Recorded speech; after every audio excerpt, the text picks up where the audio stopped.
Wengi tunapenda kutumia Airpods kusikiliza mziki, kupiga na kupokea simu, lakini pia kuongea na Siri. Kwenye video hii tutaona ni namna gani unaweza kuset functions za Airpods kama vile noise cancellation, transparency mode na kumactivate Siri kutumia Airpods zako.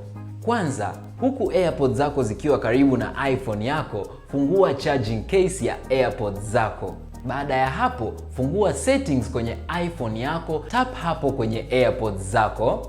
Ukiwa kwenye page hii, unaweza kuchagua kutumia functions tofauti za Airpods kama vile active noise cancellation, lakini kuna transparency mode, unaweza pia ukaweka off pale. Pia unaweza kucustomize Airpods zako moja kwa maana ya kushoto na ya kulia. Unaweza ukachagua moja imuactivate Siri na nyingine ifanye noise cancellation au transparency mode. Kwa hiyo Airpods zote mbili zitafanya kitendo tofauti pale utakapogusa na kushikilia kwenye mkia kama unavyoona kwenye picha. Seti Airpods zako vile upendavyo. Ni rahisi sana. Airpods Pro kama hizi unaweza kuzipata iStore ambazo ni genuine na original kabisa, pamoja na accessories zote za Apple. Kumbuka, iStore wanakupa amani ya moyo.